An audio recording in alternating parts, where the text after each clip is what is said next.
Recording is so scary. I never know how to start these things. So if you can't tell from the title, or you may not be able to see the title, I'm having gastric bypass surgery.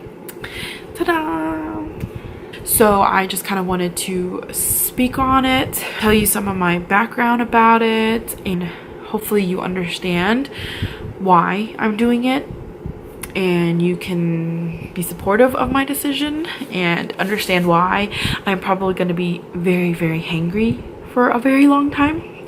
So I just kind of wanted to put that out there, talk to everybody at one time so that there's no questions and all of that, and just getting it out there. And for the people that don't know me, because I am gonna, you know, start a whole social media thing just so that some of the people contemplating this decision can have the kind of resources that I felt I had by watching other people's vlogs and reading their blogs. It just really helped make this decision easier.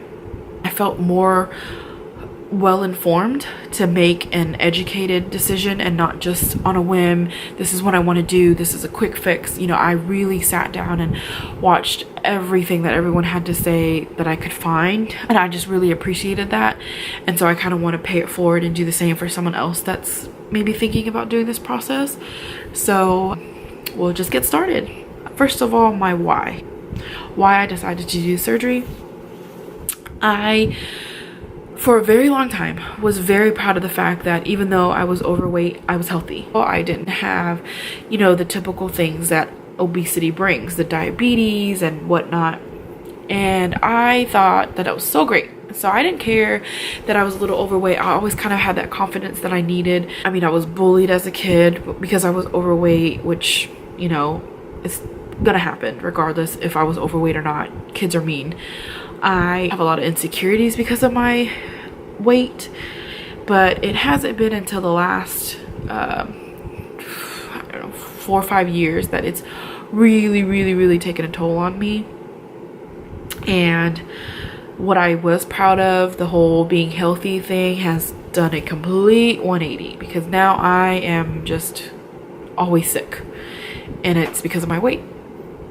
It's frustrating as hell to be in this situation now, because I am just beating myself up because I could have prevented all of this and I didn't. I was so ignorant to how obesity really does affect people's health. It wasn't a confidence issue. I had confidence. I am confident, you know. It's just hearing that I can't have a child until I lose my weight, hearing that I could have cervical cancer because of my weight, having sleep apnea because of my weight, having these constant suicide headaches because of my weight. It's just too much. And I am just praying that this surgery will help alleviate these things. Realize where I went wrong. And now having the surgery is my punishment. Honestly, it's the push that I'm forcing upon myself to do what I should have done years ago. I am fully aware of how difficult this is going to be. I know the things that I'm going to have to sacrifice, and the thing is I also know that mentally I am drained when it comes to trying to diet and exercise. And I'm not trying to come up with excuses, but I just know who I am. I know how I am, and I know that I'll have this motivation and this push, and I'm gonna go for it for about 20 days at tops. And then I do something happens in my life. I stress eat, I bored eat, I get lazy, I'm always tired, and it's because of my weight. So it's just a vicious cycle, and I just want it to stop. And for me, I feel that the best way to get that cycle to stop is to have this surgery and to finally have a reason why I'm doing the diet that I'm supposed to do and exercising the way I'm supposed to exercise. And hopefully once that weight comes off, everything else will fix itself, and the goals that I have set for myself for so many years will finally be achievable. For a really long time, I just didn't think that I was ever going to have to go this route. I kept telling myself that I could do it naturally. I just needed to be consistent and push forward. And I'm 30 now, Just had a hell of a year, and I just don't have that mental capacity to do that anymore, to push myself that way anymore. To be completely honest, I know that with this surgery I'm going to have to, regardless if I feel like it or not. I'm gonna have to. So in that time where I want to give up and feel like I can't do it, my body will physically tell me I have to. I think that's worth it. I think that's worth all of these things that could possibly happen to me, you know, having to give up all those foods and having to give up just everything that I've been so accustomed to for so long. It's gonna be worth it to me. I think this will be good for me, and hopefully you understand. So to all my fitness and health friends, you guys are awesome. I'm so proud of you, and I'm so sorry I couldn't do it. And I'm sorry that when you tried to push me and you tried to help me and you tried to support me, I couldn't follow through. And I'm sorry if you feel disappointed, but I hope that after this surgery I will be there. I will get to those points that you try to get me to, and it won't matter what pushed me to finally do it. At least I did it, right? Everybody knows my biggest why is to have a child.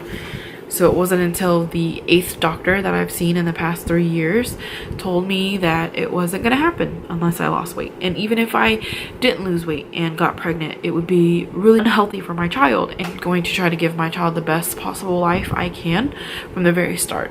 And you know, everybody says, oh, my child saved me, blah, blah, blah. My child is literally saving me. And I am 100% willing to do this for my child, and I'm going to. And I know I could have done it naturally, but rewind back a couple of minutes and then you'll know why I can't. So moving on, the process that I had to go through to get here, I was finally told that I was approved on last Thursday. So today's November 20th. Surgery is scheduled for December 4th. I'm currently at my highest weight I have ever been. And that's why I'm really disappointed. And I was 150 pounds when I was like 13. I was like, well, I'll never get to 200, so it doesn't matter. And then I got to 200 by the time I was like 18. And then it was like, well, no, I'm never going to get to 215. And then I got to 215. And then I kept saying, oh, well, I'm not going to get to 250. And I got to 250. And I said, I'm never going to get to 275. I got to 275.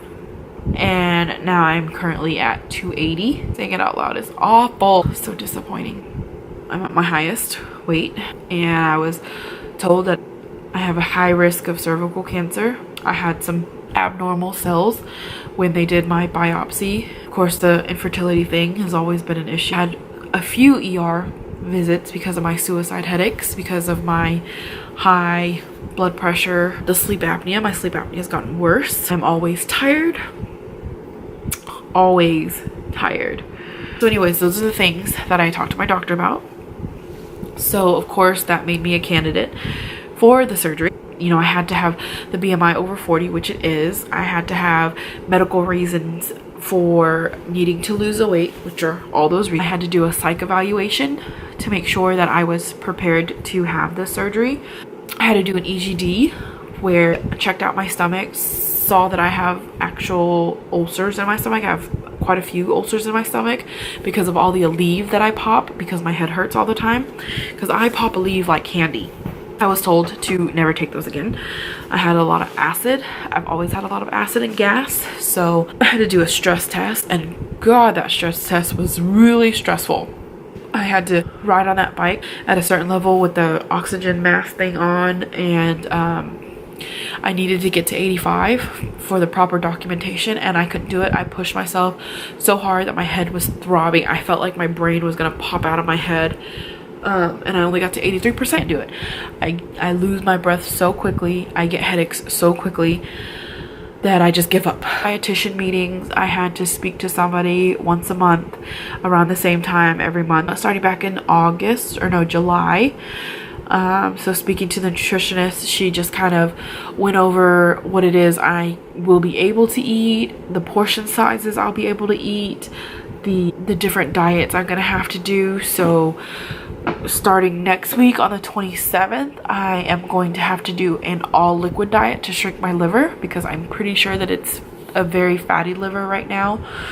So I'll have to do protein shakes, clear broths, water, and sugar-free Jello if I just have to have something solid, just so that my liver will shrink down as much as possible.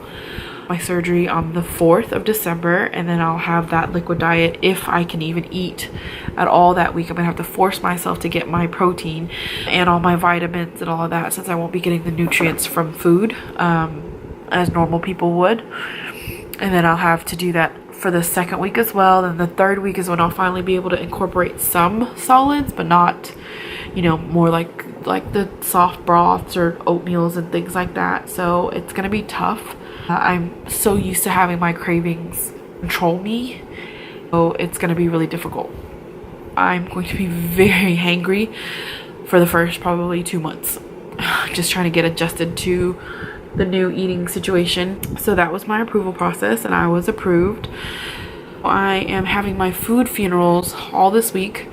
I am having one good meal a day just to say goodbye to my toxic friends that I've had for the last 30 years. These are friends that have comforted me in times of sadness, in times of stress, in times of boredom. I had my trusty food. They were always my comfort. Now I have to say goodbye. I'm not gonna lie, I'm gonna miss them like crazy. I'm pretty positive I'm gonna get what they call dumping syndrome with gastric bypass, where you just feel like absolute crap because your body is rejecting the foods. So I'm probably just not gonna put myself through that situation, because a lot of vloggers and bloggers and people that have done the bariatric surgery have said that it is one of the worst feelings ever. A lot of people described it as like a near-death experience. So I'm not gonna do that to myself. So I just have to remember that. I'm saying goodbye to my foods this whole week. Luckily it's Thanksgiving week, so I kind of get to cheat there anyways. Couple things that I would want in one dinner, so that's kind of cool. But then starting the 27th, it's gonna be all water, all protein shakes, all clear broths, and it is gonna be a ride, folks. And it's going to be crazy. I document it for you so that you can see how hard it's gonna be. Because again, this is a punishment for me, not an easy way out. To kind of recap for you my current size, I'm a 280. We'll see how much I weigh after the week-long pre-op diet. Then I'll check back in, you know, as much as I can, just to kind of let you see the progression, or, you know, if it didn't work or whatever it is. I will be 100% transparent, and I hope that you now why I felt the need to do it, and I hope you understand some of the struggles that are incorporated with this, and how it wasn't an easy decision, and some of the emotions and things like that that come with it. So I did it. I'm doing it, and I just have to keep praying that my dad will be with me there during the surgery and hold me through it and make me be okay, and finally hit that goal of having a child. This baby is gonna save my life. Hopefully this procedure will bring me that baby. So wish me luck.